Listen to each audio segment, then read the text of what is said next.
Podcast Panorama de Negócios.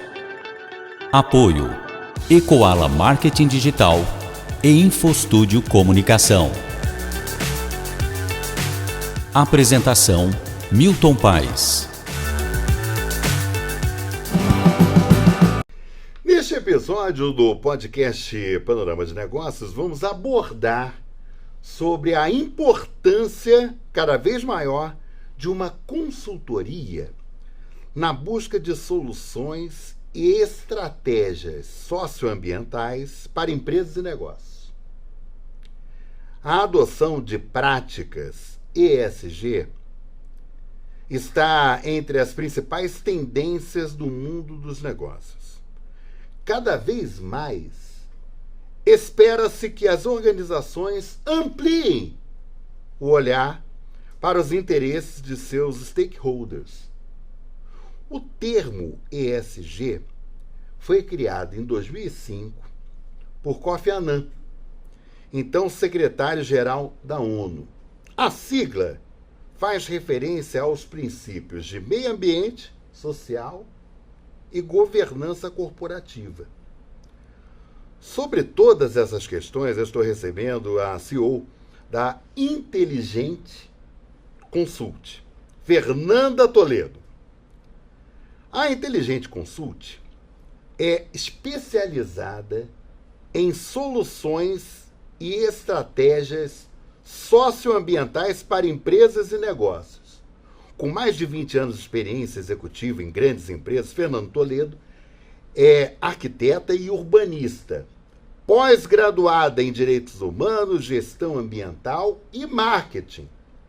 Também atua como conselheira de estratégias em organizações empresariais e do terceiro setor, promovendo práticas sustentáveis e socialmente responsáveis.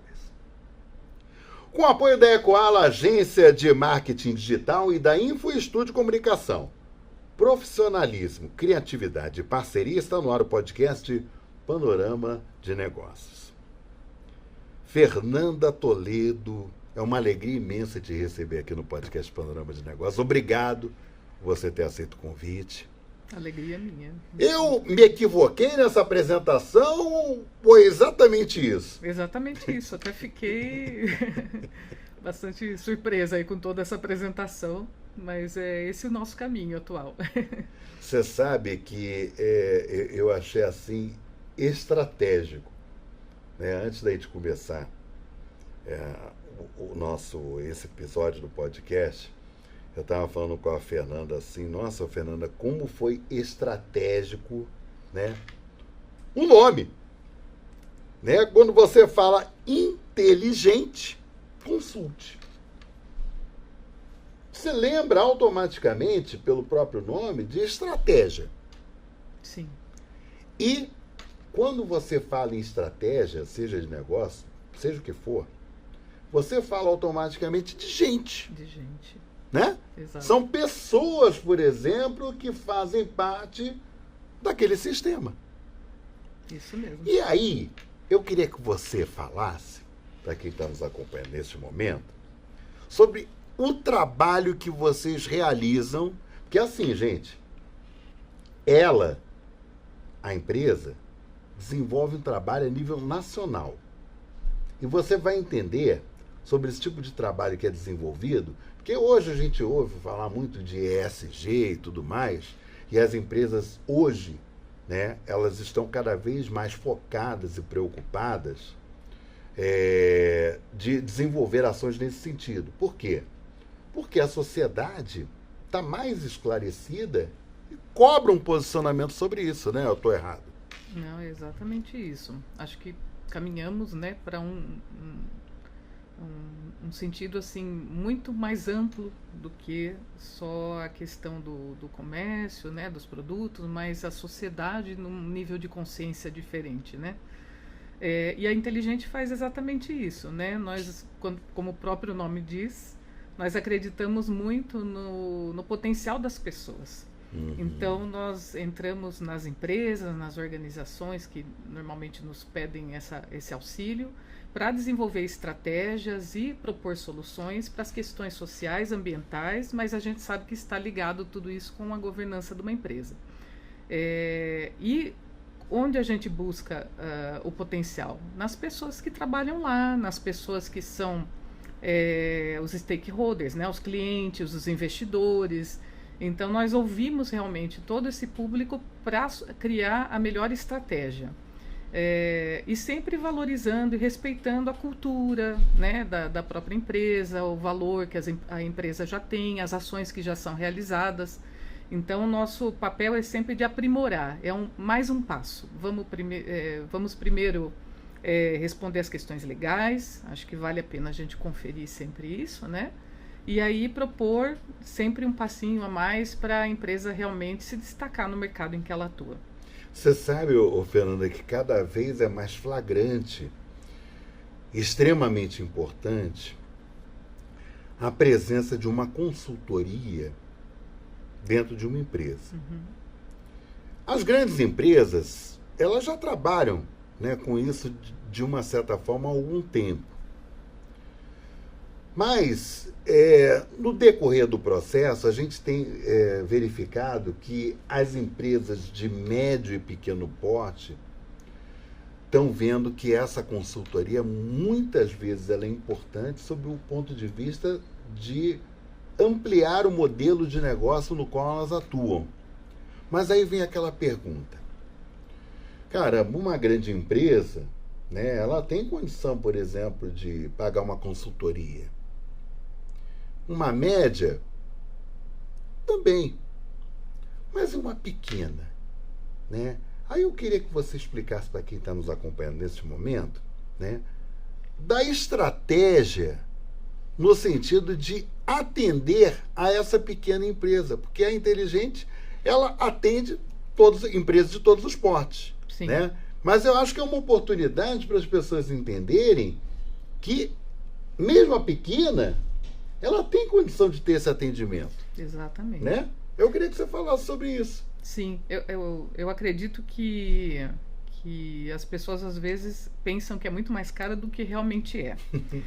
E tem um ponto que é importante, que até tem uma organização que fez uma pesquisa que se chama Consulting Quest. Ela avalia as consultorias, né, de um modo geral, e como é que as empresas estão recebendo esse trabalho, que ele comprova que com o apoio de consultorias, as empresas conseguem reduzir os seus custos em 20% a 30%. Então, só nesse ponto eu acho que já vale a pena. Já vale a pena, sim. Mas, indo muito além disso, qual que é o papel realmente da consultoria, principalmente com as pequenas empresas e médias empresas, que é o nosso principal segmento de atuação hoje? É olhar para essas empresas e entender realmente onde elas se encontram atualmente e quem é o mercado que elas atuam. Porque as grandes empresas normalmente compram dessas pequenas e médias empresas, elas têm relação com as pequenas e médias empresas, e cada vez mais as grandes empresas elas precisam responder aos indicadores ESG, ou ASG em português, né? Então vai chegar um tempo que essas pequenas e médias empresas elas não vão poder mais ser fornecedoras se elas realmente não tiverem adequadas. Né? Então a importância realmente de se olhar para estratégias sólidas, simples, né? Que estejam inseridas nas operações das pequenas e médias empresas, porque é muito fácil a gente chegar com um projeto mirabolante que vai custar milhões para essa pequena e média empresa, e como que ela bota isso em pé? Como que ela faz isso acontecer, né? Então, não é nosso papel esse. Nosso papel é realmente olhar para a empresa e ver de que forma ela pode dar um passo seguinte e ver como ela pode atender aqueles, né, que são normalmente os principais clientes dela, de um modo que ela consiga ser assertiva nos seus investimentos, que não gere custo. Então, é realmente trazendo novos projetos e novas ações para as operações, tornando a operação mais eficiente. Então, o nosso papel é exatamente esse hoje. Ô, Fernanda, você sabe que tem uma outra questão que eu acho que é bastante delicada, que muitas empresas, por exemplo, elas terceirizam serviços. Né? Então, aquela visão que a gente tinha, por exemplo, no passado, da organização, ela ter o seu pessoal, né? Isso aí está mudando, né, ao longo dos anos. Então, tem determinadas áreas, por exemplo, limpeza, né? Você acaba trabalhando, por exemplo, com empresas terceirizadas. Aí vem o X da questão, né? Porque quando você fala sobre a ponto de vista da terceirização, você está falando, por exemplo, de pessoas presentes na organização que pertencem a outras empresas. E aí, quando você fala sobre essa questão socioambiental, né, como você integrar esses terceiros à filosofia da organização? Você sabe que hoje as empresas, elas respondem por toda a sua cadeia, né? Sim. Ela é corresponsável. Então a gente vê casos aí emblemáticos na mídia, né? Por conta de fornecedores, né, que tinham trabalho escravo, né, ou que não remuneravam adequadamente, né? Nossa, aí tem sido um tema né, recorrente, né? E isso é igual para pequenas, médias e grandes empresas. Então, sempre existiu. A gente fala, né, em questões jurídicas, leis trabalhistas, tudo isso que sempre traz muito problema até para as empresas, né, se elas não se adequarem e não olharem para a sua cadeia toda. Então, a terceirização, ela entra exatamente nesse processo. Né? É comum hoje, né, até porque a gente sabe o quanto é difícil para uma empresa manter um quadro de funcionários, né, dentro da sua empresa, recolher todos os tributos, né, e realmente atender toda a legislação trabalhista necessária. E a terceirização, ela vem sendo frequente. Mas como é que a gente faz isso? Com um treinamento, com um aculturamento, né? Então, a gente precisa preparar os terceiros para que eles realmente possam nos atender, porque esses terceiros, eles também têm relacionamento com os nossos clientes, eles vão sair dali, vão falar da nossa empresa, vão fazer propaganda positiva ou negativa. Então, a gente precisa realmente ter um olhar para os terceiros, de um modo geral, sabendo que é necessário colocá-los nesse mesmo processo de cultura. Então, o mesmo treinamento que eu dou para um colaborador, para um funcionário da minha empresa, eu tenho que estender ele de alguma forma para um terceiro. Agora, uma coisa que me chama muita atenção é o seguinte, e a gente, logo na abertura desse episódio, a gente falou sobre isso, sobre o ESG. Obviamente, por exemplo, que a sociedade, né, cada vez ela fica entendendo cada vez mais um pouco, né, sobre o termo, né, sobre a questão flagrante de meio ambiente, do social, da governança corporativa e tal. Mas eu percebo que muitas vezes as organizações, elas ainda têm uma certa dificuldade em relação a isso. E aí você fala sobre a organização, sobre o ponto de vista administrativo. Então, assim, o que eu penso na minha cabeça, né? Se, por exemplo, às vezes a organização, ela tem essa dificuldade, e o seu pessoal? Quer dizer, como equacionar isso de forma, né, a que se chegue a um objetivo comum, que é da empresa seguir à frente, sob o ponto de vista de projetos e tudo mais. Aí, nesse sentido, como você equilibrar isso daí? Quer dizer, como fazer com que as pessoas efetivamente entendam o que é? Eu acho que o primeiro ponto é a gente tirar esse rótulo ESG, né? Eu brinco que é assim como sustentabilidade, ESG, né? As pessoas às vezes confundem as informações, né? E até, assim, fazendo parênteses, mas a sustentabilidade, ela é um guarda-chuva, e o ESG, ele está dentro da sustentabilidade. Sustentabilidade diz sobre como as empresas vão se manter. Né? Elas têm que dar lucro, elas têm que ter a receita, tem as despesas, então é essa sustentabilidade. E como elas se relacionam com o entorno delas. Então, a gente fala da sociedade, das pessoas que trabalham lá, das famílias dessas pessoas que trabalham, do meio ambiente, fala de tudo isso, né? E até no meio, por exemplo, das comunidades, né, que circundam a empresa, né? Tem onde empresas ela que estão no né? meio de um bairro, né, e tem um Sim. impacto para essas comunidades. Alguns trabalham até nessa empresa. Então, a empresa, na verdade, são muitos pratinhos para se equilibrar, né? Quando você fala em equilíbrio de uma empresa. Mas o primeiro olhar que a gente sempre leva para as empresas é fazer um diagnóstico, entender como elas estão e olhar para os riscos dessa empresa. O ESG nada mais é do que indicadores da gestão de risco. Sim. Para ver se as empresas realmente elas estão olhando, né, para qual está sendo o comportamento dela junto com todos esses pratinhos existentes, né? E eles são indicadores disso. Então a gente busca sempre equilibrar esses riscos, porque tem riscos que as empresas podem correr até para crescer, para desenvolver, né? Muitos produtos às vezes a gente precisa arriscar para ver se ele é aceito no mercado, mas são riscos que a gente precisa ter controle. A gente nunca pode correr riscos que a gente sabe que vão dar certo ou que a gente não sabe que eles existem, né? Então, o primeiro passo é olhar para uma gestão de riscos efetiva da empresa. A partir disso, olhar o que já é feito e a gente realmente ver de que forma pode aprimorar ou pode adequar o que é feito de acordo com o orçamento, de acordo com a gente tem disponibilidade. Então, o melhor equilíbrio é controle, né? Um controle, não esse controle rígido, mas algo de certa forma controlado. Né?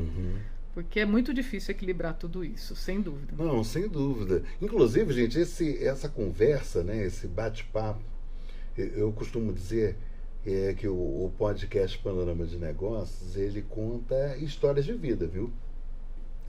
Cada pessoa que senta aqui, né, e que a gente conversa, você que acompanha, né, e nessa terceira temporada agora em vídeo, você tem a oportunidade de conhecer histórias de vida, né? De pessoas, claro, dentro das atividades nas quais elas desenvolvem, né? Até das empresas pelas quais elas são responsáveis. E esse bate-papo com a Fernanda, né, você vai poder acompanhar diversas vezes, quantas vezes você quiser, no site do Panorama de Negócios, que é o www.panoramadenegócios.com.br. Ô, Fernando, você sabe que eu estava pensando outro dia? Assim, né? Eu já atuo nessa área de jornalismo há 35 anos, né? Tô caminhando para 36 anos.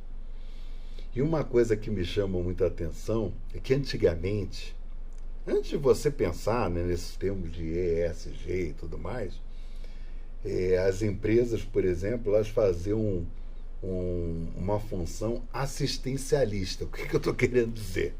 Não, eu estou fazendo a minha parte, entendeu? Então, eu dou cesta básica para aquela comunidade, entendeu? Eu pego um dinheirinho, né? Dou para aquelas pessoas e tal, para compra de medicamento e tudo mais, né? Isso era aquela visão que se tinha, por exemplo, há 30 anos, 35 anos atrás. E aí eu achei curioso, porque, por exemplo, quando você fala em ESG, né, as pessoas veem que aquela questão daquele assistencialismo, uma coisa que, né, ficou para trás. Na verdade, as empresas elas têm condição de oferecer muito mais, né, para aquela comunidade na qual ela está inserida. Quer dizer, então eu acho que também houve uma mudança de parâmetro, né, do que se tinha noção lá atrás e do que realmente deve ser feito hoje, não, Fernanda? Eu acho que, assim, olhando até para as pequenas e médias empresas, que hoje, de acordo com o Ministério, né, da Indústria e do Comércio, elas representam 99% de todas as empresas que a gente tem no Brasil. Então, é um número muito grande, né? Muito grande. E são 30% do PIB, né? Então, a gente tem um impacto enorme. Então, não tem como a gente hoje desvencilhar uma atuação empresarial das questões sociais e ambientais, né? Mas vamos focar no social até pela questão do assistencialismo que você comentou. o assistencialismo ele é muito importante quando a gente olha para um país que infelizmente ainda tem muita gente passando fome, né? Então eu acho o assistencialismo maravilhoso. Mas o papel da empresa, ela pode contribuir para resolver o problema na raiz.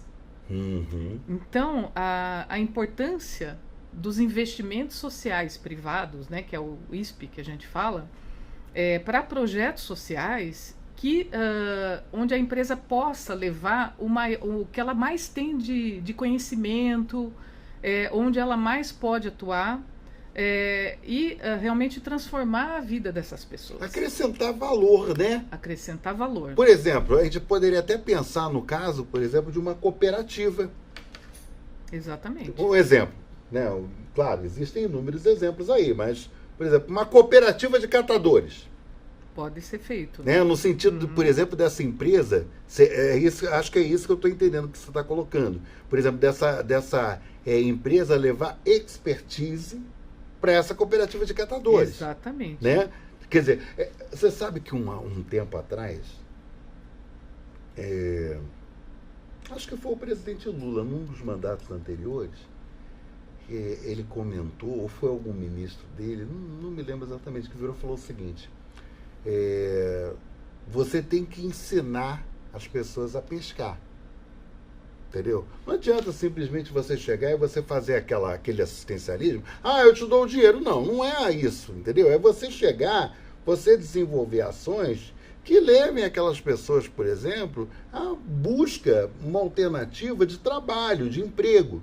Exato. Sabe? Então, assim, eu acho, por exemplo, que a função das empresas nessa nova visão, né, é extremamente importante no sentido de qualificar, né, as pessoas que estão fazendo parte daquela comunidade, né, agregando valor. Então, eu dei um exemplo da cooperativa de catadores, mas existem várias e várias questões relacionadas a essa comunidade, né, que muitas vezes a empresa ela tem uma condição muito importante. Né? E foge um pouco daquela questão, daquela ideia tradicional que se tinha do assistencialismo, né? Da doação de alimento. Não, acho que a coisa hoje tem que ser além disso. Né? Eu acho que, nesse sentido, as empresas elas estão com um olhar diferenciado. Né? Eu acho que está indo muito por esse caminho também. Né? Exatamente. E é importante até você falar disso, porque quando a gente fala do ESG, e aí até relacionando tudo isso, os projetos sociais que a empresa pode desenvolver, eles podem estar muito relacionados à cadeia produtiva dessa empresa, à operação dessa empresa, né? Então, imagina você pegar um investimento e saber que, de alguma forma, vai retornar para a empresa como um valor também, né? Sim. Que a empresa vai responder um indicador social importante, né? Que ela está preocupada, né, com o desenvolvimento, com a transformação daquelas pessoas.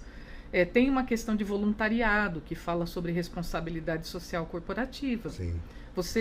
Poxa, quem conhece mais de gestão do que as lideranças que estão dentro das empresas para, de repente, apoiar uma cooperativa de catadores, que é o que você citou como um exemplo, e é um exemplo muito, muito bom, né?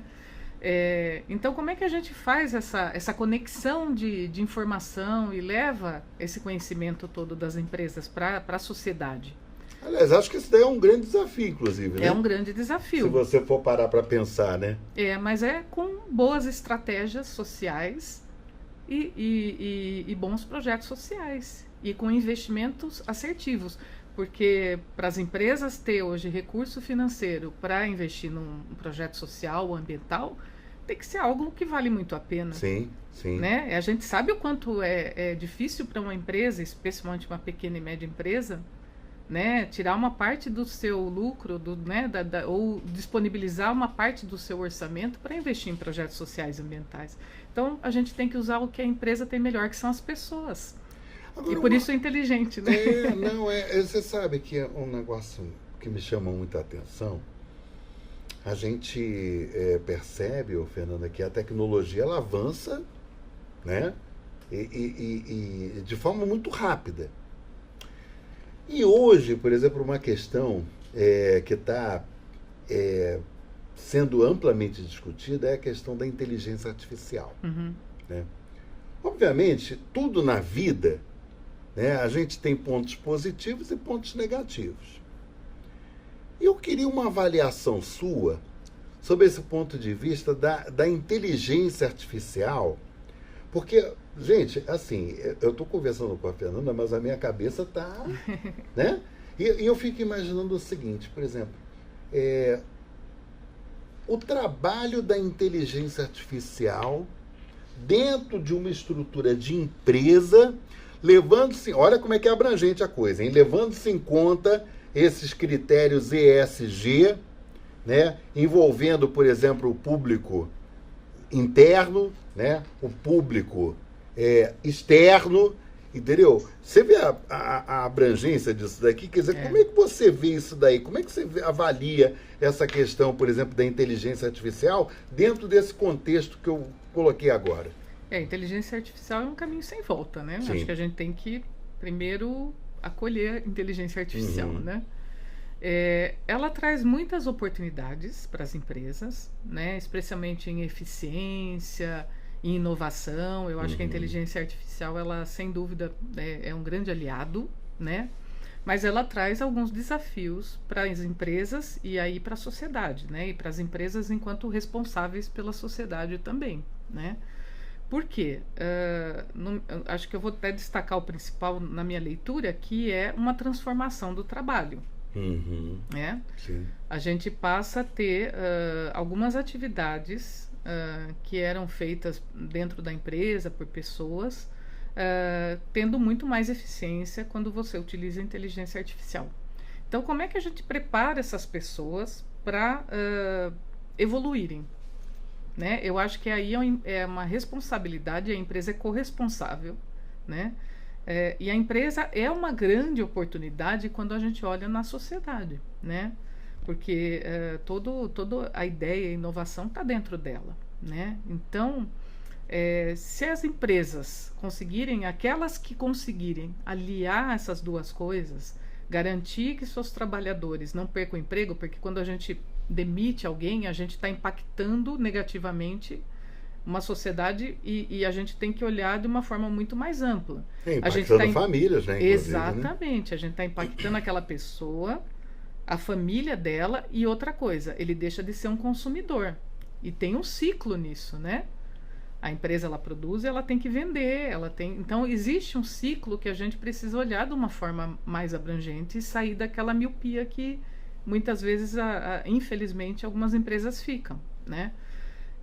Então a gente precisa de alguma forma preparar essas pessoas para assumirem outros postos. E humanização, né? O que você está falando é humanização. Muito. Quer dizer, você pode utilizar a inteligência artificial, mas, acima de tudo, você se preocupar com a humanização. Exatamente. Né? Porque, por exemplo, fecha um posto de trabalho, a gente sabe que fecha um posto de trabalho, mas tem outras oportunidades também. Exatamente. Quer dizer, então, a empresa, acho que é exatamente isso que você está querendo mostrar, né? Que as empresas, elas precisam ter esse olhar amplo, né? No sentido, e aí, obviamente, né? A importância, por exemplo, do processo de humanização dentro da inteligência artificial. Exato. É até curioso, né? Porque as pessoas pensam muito na inteligência artificial, uma coisa mecânica. Não. Tem como você utilizar, né, da humanização dentro do processo de inteligência artificial. Acho que eu não estou enganado, né? Não, está coberto de razão. E é tão importante as pequenas e médias empresas olharem para isso, porque até me lembrei de um número agora do Sebrae, que a cada 10 trabalhadores, 7 estão em pequenas e médias empresas no Brasil.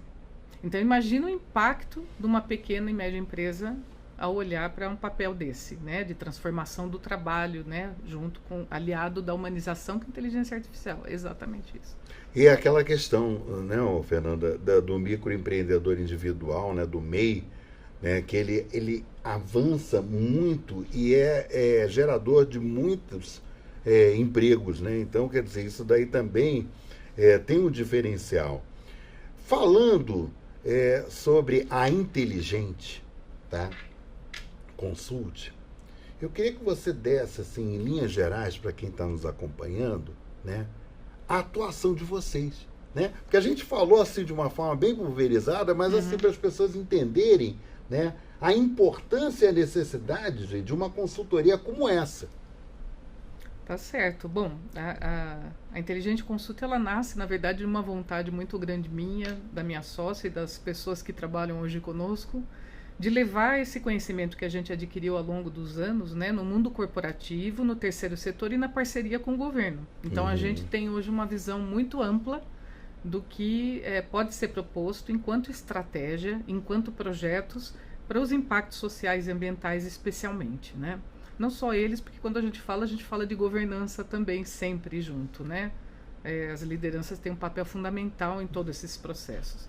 Mas a Inteligente, ela vem exatamente numa linha de propor soluções simples, né?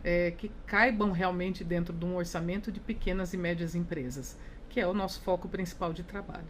E que são importantes, né, no sentido de geração de trabalho e renda também, né? Exato. Se você for ver lá na frente, quer dizer, então aí você acaba caindo naquela questão que a gente falou logo no início, né, do ESG, né, que é sob o ponto de vista do social, né? Quer dizer, então como é que é importante? Gente, hoje, por exemplo, se fala muito em fake news. Né? Existe uma preocupação muito grande com notícias falsas e as pessoas precisam realmente ter um olhar diferenciado do tipo de notícia que se chega, né, e a importância do papel de cada um, no sentido de receber uma notícia e, de repente, chegar e espalhar aquilo, né, sem saber se aquilo ali é verdadeiro ou não. E daí a importância, por exemplo, de um trabalho jornalístico que se faça com seriedade. É exatamente esse trabalho que a gente procura fazer no site Panorama de Negócios. Né? Você vai chegar lá, você vai encontrar várias notícias com foco em economia, em negócios e em várias atuações de segmentos econômicos você vai encontrar lá no Panorama de Negócios. Então, ficou curioso? Vai lá em www.panoramadenegócios.com.br. Ô Fernanda, a gente já está quase, né, encerrando esse episódio do podcast Panorama de Negócios, mas eu acho que seria muito interessante para a gente finalizar de destacar o papel da governança, tá? Para a transformação nas empresas, né? Eu acho que isso daí é interessante e eu creio que seja um dos motivos pelos quais as pessoas acabam vendo o quanto é importante uma consultoria. Então eu queria que você, nesse fechamento, né, amarrando tudo que nós discutimos aí ao longo do episódio, falasse sobre essa questão. Tá certo. Bom, a governança, na verdade, ela é uma radiografia de como a empresa faz a sua gestão, né? Então, de como ela gerencia todas as suas atividades operacionais, mas também como são as suas políticas, né? As suas informações, como ela se comunica com os stakeholders. Então, a governança, ela traz todos esses dados, né? E o que é muito importante a governança dentro desse papel, né, de pensar estratégias e projetos aí que realmente vão consolidar a empresa? Porque ela que dá o tom, né? Ela Sim. que, na verdade, os colaboradores eles vão seguir o que aqueles líderes, né, da empresa acreditam, né, as políticas que eles estão elegendo como sendo políticas necessárias. Então, o papel da governança, nesse momento, ele é fundamental para a transformação e a adaptação dessas empresas, especialmente para elas continuarem existindo no mercado, né? Porque a gente sabe que aquelas que não têm uma gestão adequada com todas as tendências nacionais e mundiais, né, que estão acontecendo, elas tendem a desaparecer daqui a um tempo, né? A empresa não vai sobreviver. Então, a gente realmente precisa ter essa governança muito bem estruturada, pensando de uma forma muito estratégica, e para isso eu acho que a consultoria ela entra num papel muito interessante com os líderes da empresa, com os donos, né? porque ela pode ajudar exatamente a trazer essa visão de tendência, né, do mercado, tendência global, para dentro da empresa. Porque as pessoas que estão na empresa, normalmente elas já estão absorvidas aí pelo trabalho do dia a dia, né? Então é muito mais difícil pensar, e a consultoria ela entra exatamente para isso, para ajudar, né, para auxiliar nesse processo acho que de crescimento mesmo, de desenvolvimento da empresa, né? Fernanda Toledo, sócia proprietária e CEO da Inteligente Consult. Muito obrigado. Eu acho que a gente teve a oportunidade aqui de trazer uma riqueza, né, de informação, que é o objetivo do Panorama de Negócios, né, para quem está acompanhando, para a gente fechar, né? Eu quero saber mais sobre a Inteligente Consult, porque o podcast, a gente falou muita coisa, mas eu quero conhecer um pouco mais. Como é que faz? Bom, nós temos o nosso site, né, inteligenteconsult.com.br. Lá tem, né, ele leva para as mídias sociais, estamos em todas as redes, e também tem o nosso e-mail de contato, o nosso WhatsApp, todo lá no site. Aliás, é importante colocar que o inteligente é com 2 T's, né? É com 2 L's. 2 L's, né? E no final. 2 L's, é verdade. 2 L's, é isso mesmo. Inteligente. Que é de inteligência. Bom. Exatamente. Gente, até o próximo episódio. Você acompanhou o podcast Panorama de Negócios com Milton Paes. Apoio Ecoala Marketing Digital e Infostúdio Comunicação.